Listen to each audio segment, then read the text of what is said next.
Hello and welcome to the WoT Pro League Season 2, fresh off that DreamHack finals in Sweden.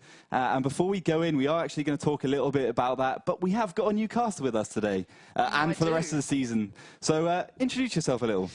Well, hello guys. As you may notice, I'm not your regular lineup, but my name is Lauren Pansy Scott. You may just about know me from, maybe Counter-Strike or Call of Duty, enemy territory if you're really that old school. But I will be trying my hand at World of Tanks. Now, I've been trying my best to learn this game, but dear God, you guys are smart out there. I kid you not. This game is so in-depth, it's unbelievable. So I've been getting there. Don't get me wrong. I've been watching back some DreamHack VODs. I've been even watching the Go4 things. Bless your heart, casted. But yeah, let's have a little talk about DreamHack, actually. As you know, it was the kind of lead up to the second season as well. And there was a little bit of an upset, to say the least. We did actually see, obviously, the two teams you'd expect if you looked at the Season 1 rankings in the finals. So we saw Team Dignitas up against WoT Pro.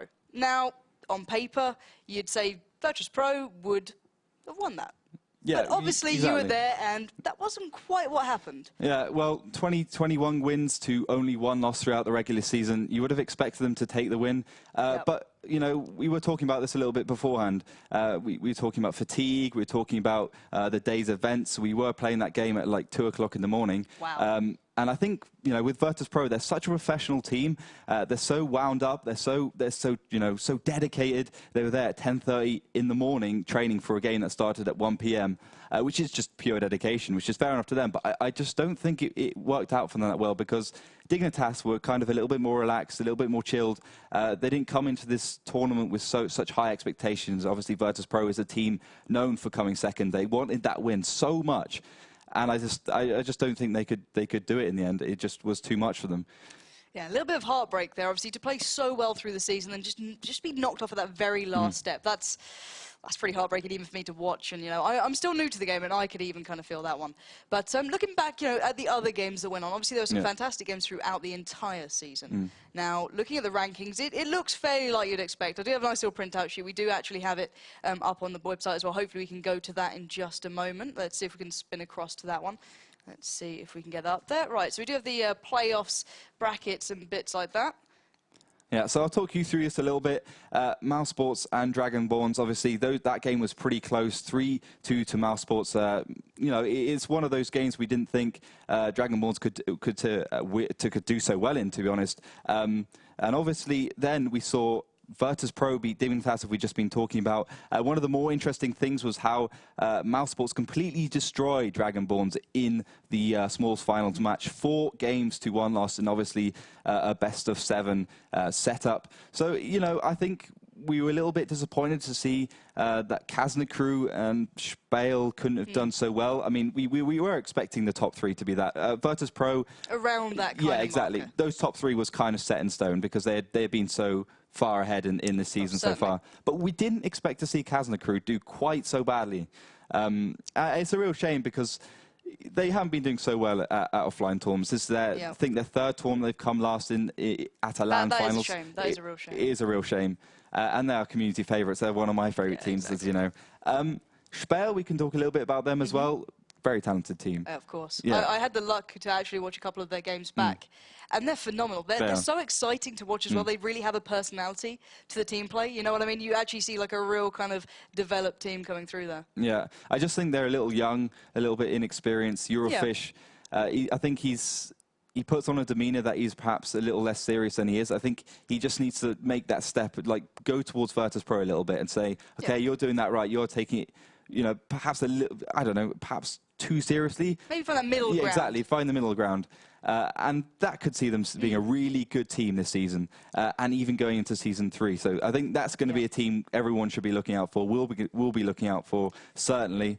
And we can... Yeah, indeed. So you did mention another team there, WoT Pro. Now, before we actually started going live today, you kind of gave me a little bit of inside information in regards to the lineups and a couple of changes, and some of the key players may not be, reappearing within this lineup. Do you want to take us through what's exactly happened there? Yeah, sure. Well, I only just found out this information recently, just earlier today, a couple of hours ago.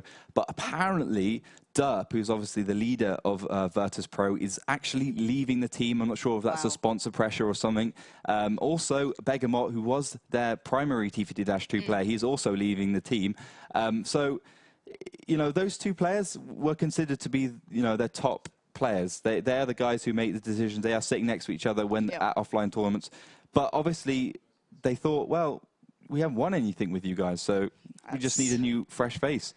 And it's sad to see. Obviously, looking back at DreamHack, how well they played to obviously that point. You know what I mean? It is upsetting to see because it's so hard to go to those events. As you said, it's a long day. There's so much pressure, and you've got the crowd in front of you. It's, you know, for a team who may not have been to several, you know, lands before, coming to that situation can be so hard to perform at. It may not even just be the fatigue, which was clearly a factor. It can be the pressure in the moment as well, because it's the grand final. Indeed. And then to kind of lose out because of that, that's pretty heartbreaking. Do we know who might be replacing them? Do we know if anyone's coming in to kind of do this, or is it just that initial news? Well, the hype is, I guess, is that New Star, which is the team that came in second in the Russian version of the WoT Pro League, which was the week before DreamHack. Their top 3 players, Koritz, I believe it is, Just Cause, and Rest in Peace. Koritz is obviously their team leader, the guy who makes the main tactical decisions. We've obviously got Rest in Peace is also one of their big players. But those 3 are going to go in, and we also got another guy who's usually a sub mod or something. I think it's quite a hard name because it's like Russian translation. Yeah, I get confused, and there's 6s in there, and it's a bit crazy. Big name. Yeah.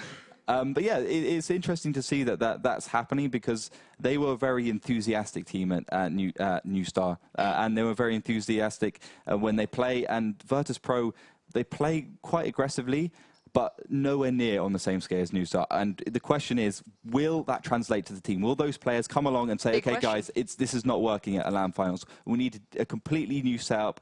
We need to play completely differently. And if they do that, then they could possibly be the best team in the world. But it's a danger to do that. And we do actually see some of the tank picking happening just as we speak. So let's dive into game. Let's have a look on your screen if we can get into that one. Hopefully our lovely producer can, and he has. So obviously we do see, well, let's actually introduce this game as we haven't really mentioned who the 2 teams are. I think you might be able to notice who some of them are if your favourites are there. Let's see if you can have a little look here and take us down the lineup of the people that we know as such. Sure. Well, we got GF Gaming, which was actually known as Expendable Panel Squad, one of the big Polish teams. They were at Eurosteel 2012. Didn't do too well there, but they are pretty strong. And we've obviously got Kazna crew, which everyone knows who that is. It's their community favourite. Interestingly enough, Runes, who was an Odin Mortis player, and he could have possibly been in Dragonborns. He's one of the new players for Kazna crew. He's always been in their teams and around.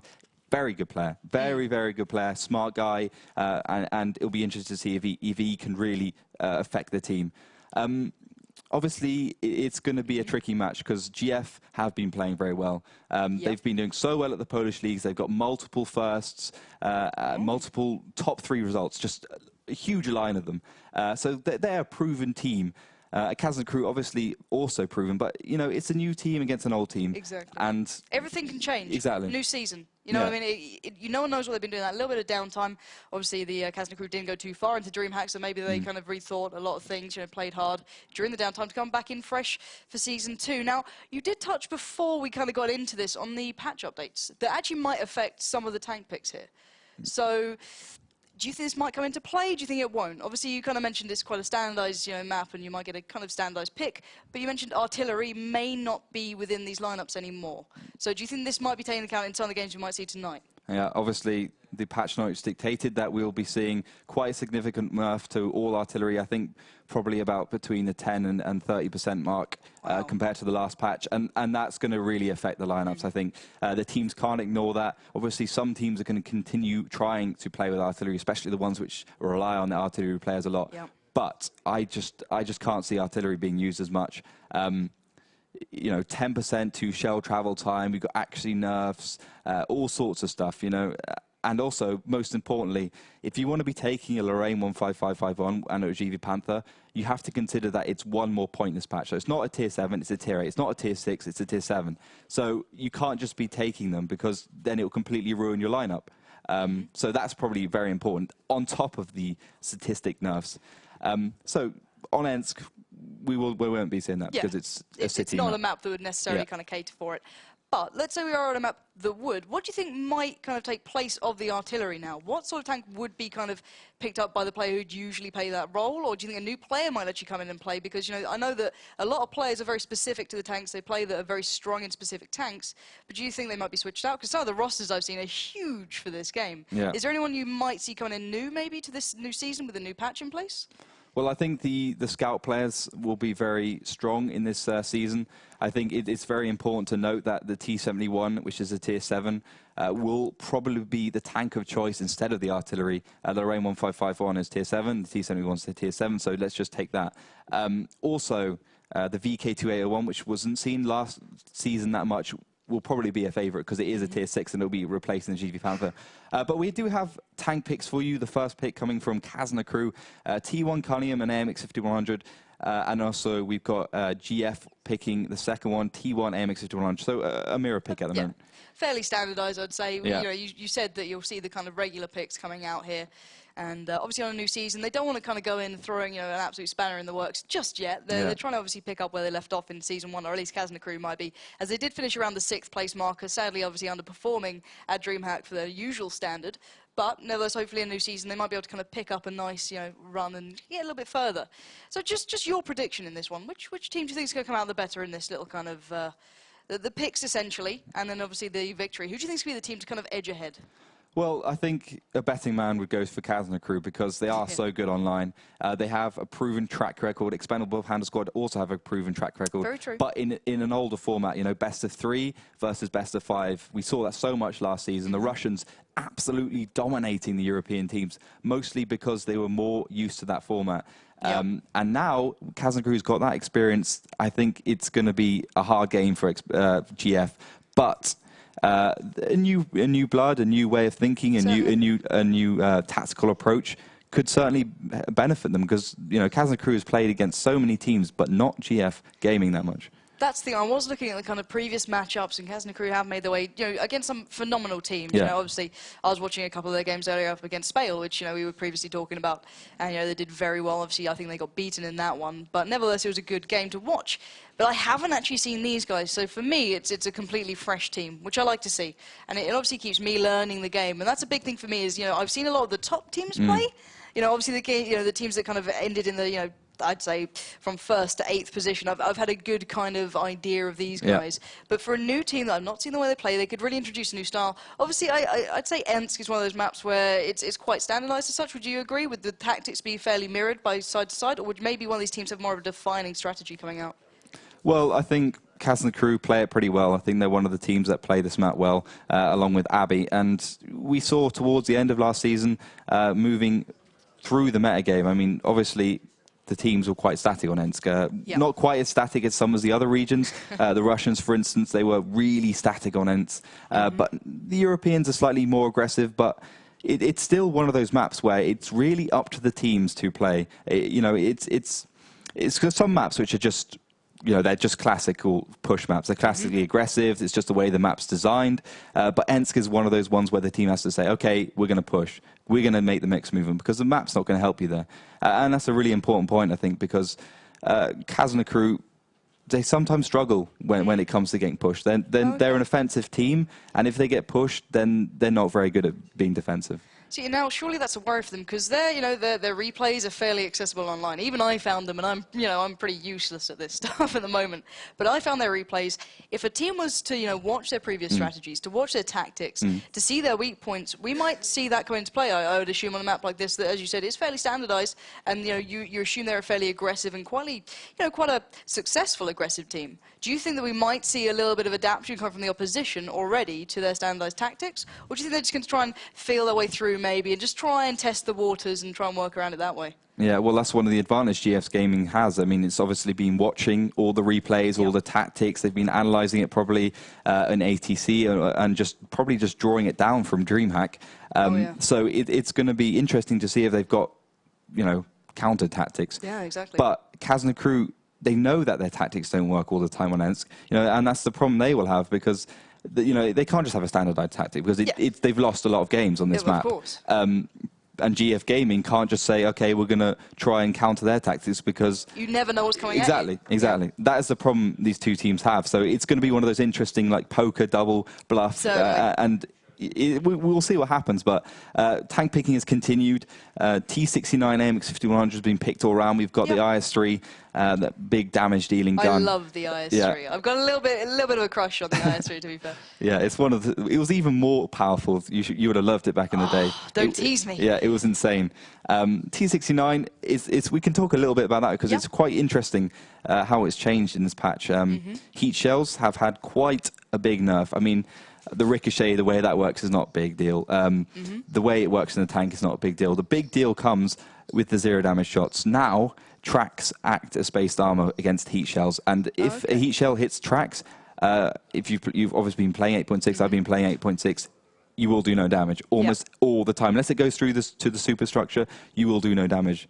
And that's an interesting thing, because the T69 is one of the most favored tanks, and if teams can't use it, then I don't know, they'll have to choose AMX 1390s or perhaps even another heavy tank on a city map.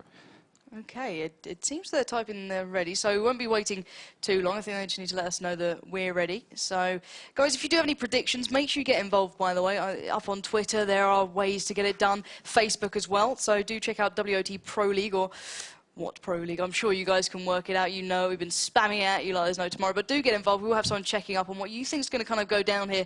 You obviously have your favourites, the firm favourites, the fan favourites would be Kazna crew. But maybe, you know, you're a bit of a fan of the underdog. So let us know who you think is going to come out the victor of this one. Obviously, this is a fresh season, a fresh start, so hopefully we get to see a fresh kind of way into this.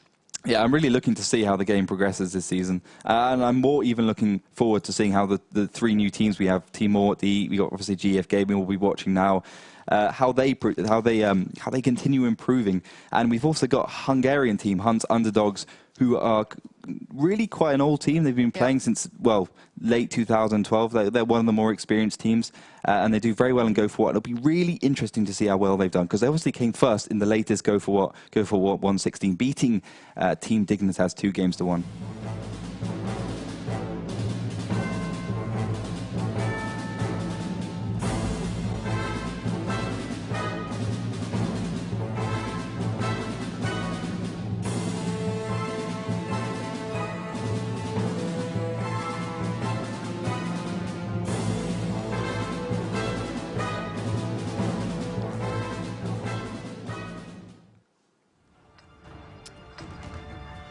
So here we go for our first game of Season 2. It's GF Gaming versus the old Kazna crew. I'll be following GF Gaming from the north. Lauren will be following Kazna crew from the south. As we see a push straight from GF Gaming into the city.